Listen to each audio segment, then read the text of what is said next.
You told yourself this one would be different. Different name, different face, different laugh. Maybe they even had a different job, a different city, a different way of texting you good morning. But a few months in, you are lying in bed at 2 a.m., and there it is again, that feeling. Not the butterflies. The other thing, the tightness in your chest when they go quiet. The way you start replaying every conversation, scanning for what you did wrong and how to fix it. The slow, creeping suspicion that you are about to lose someone.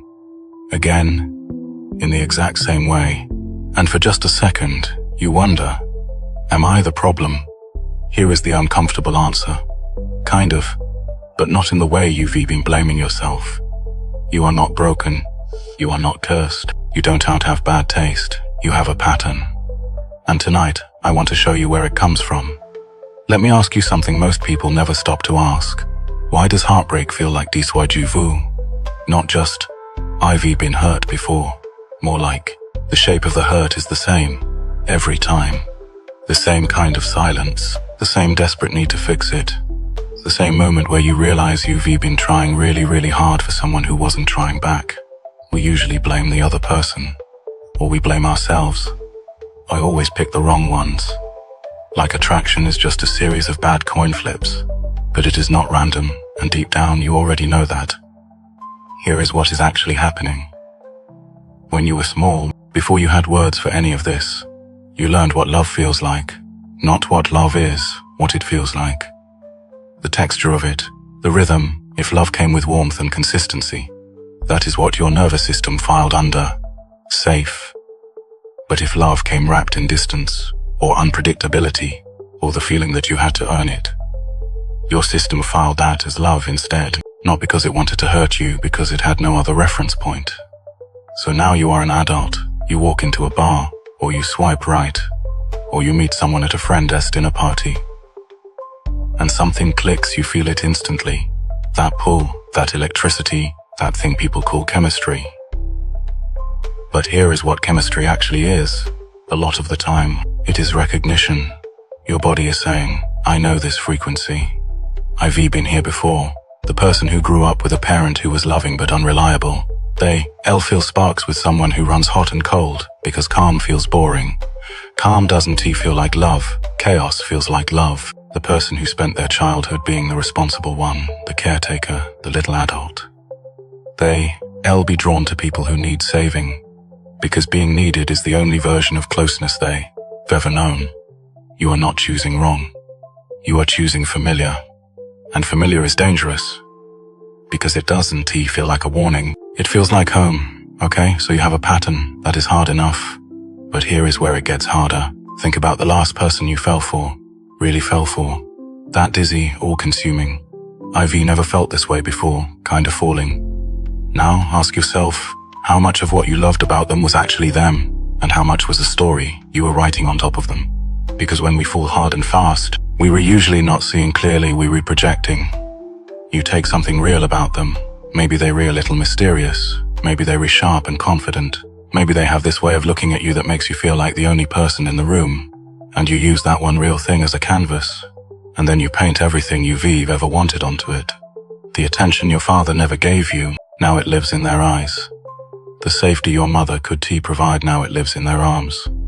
The feeling of finally being chosen, you've stitched it into their smile. And you call it love. You call it I just knew. But what you knew wasn't them. What you knew was the shape of your own longing.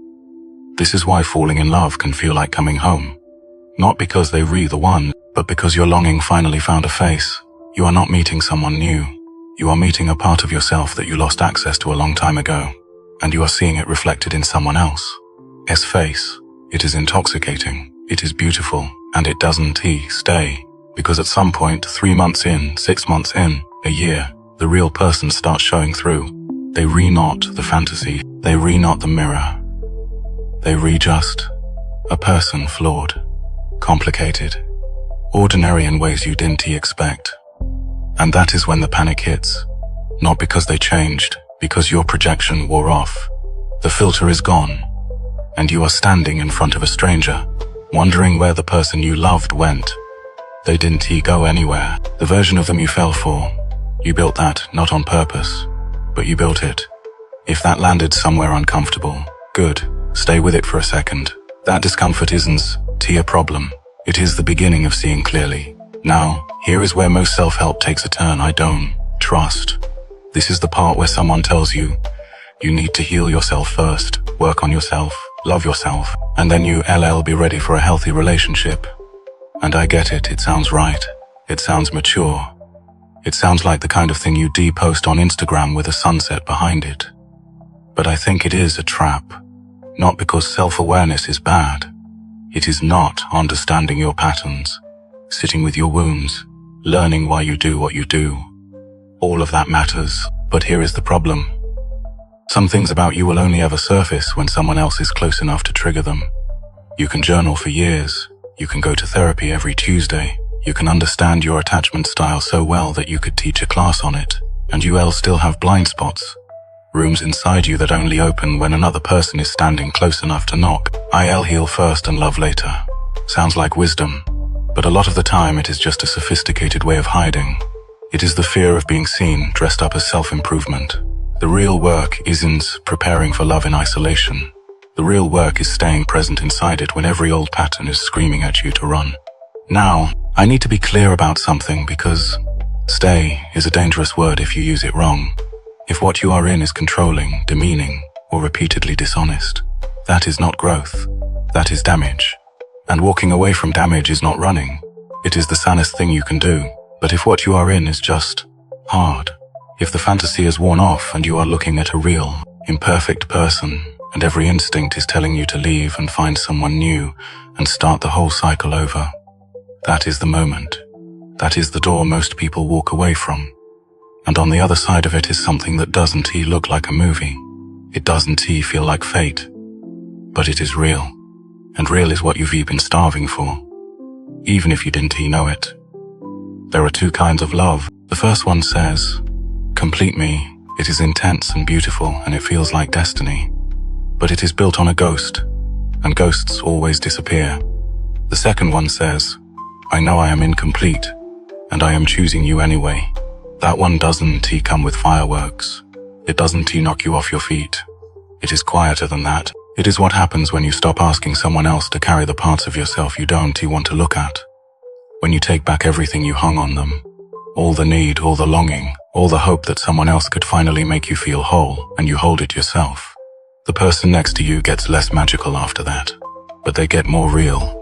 And you might find that this real, imperfect, ordinary person, the one who can save you, the one who was never supposed to, is someone you actually want to be with. Not because you need them, because you chose them. And that, quiet, clear, free, is love without the ghost.